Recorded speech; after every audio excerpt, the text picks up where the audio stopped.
Now, funders of political parties will no longer be private. A bill that will compel political parties to keep records of their private funders and make them available to the voting public has been passed in the National Assembly. Records will have to be kept of all donations above 100,000 Rand for a period of 5 years. For more, we're joined by our reporter Lindsay Dentlinger, who's in Cape Town. This is a pretty significant bill, isn't it?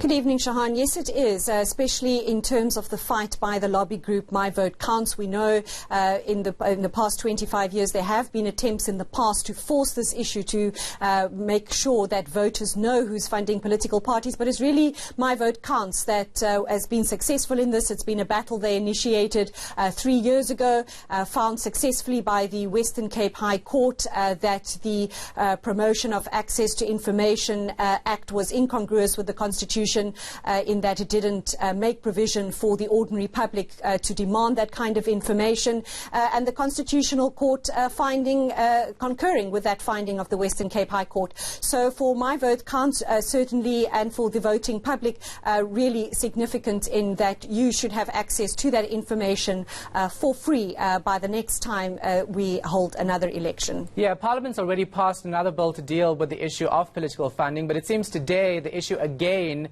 touching a nerve.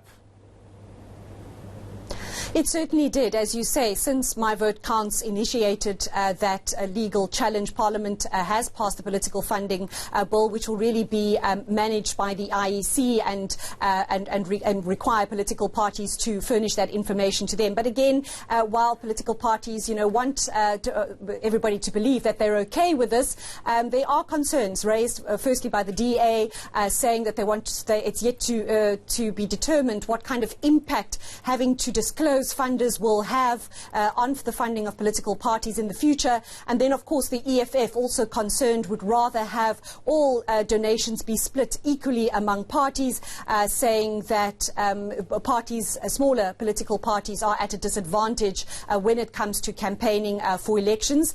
Here's the party's Mbioseni Ndlozi putting forward the party's point of view.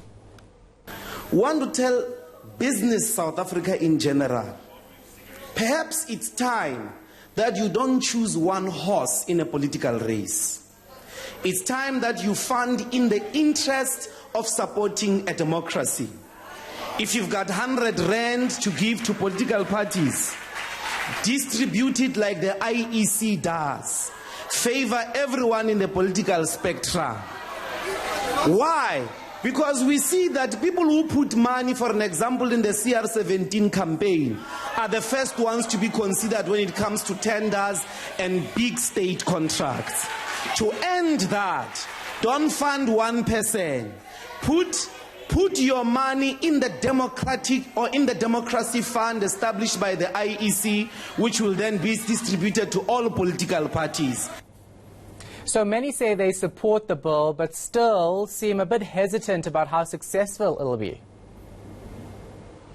Yes, again, a concern raised by the DA, because it will be the information regulator who will manage, and from where voters will be able to go and request information through the what's known as the PIA law.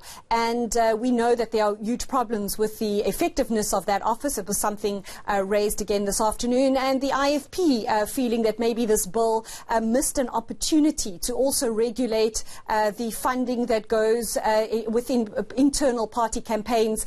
We know how controversial now the CR17 campaign has become, and the IFP of the view that maybe this bill should have dealt with that matter. So how it's going to be managed, how successful we will be in being able to obtain that information as ordinary members of the public, remains to be seen. Here's the DA's Glynis Breitenbach expressing her concerns about this bill.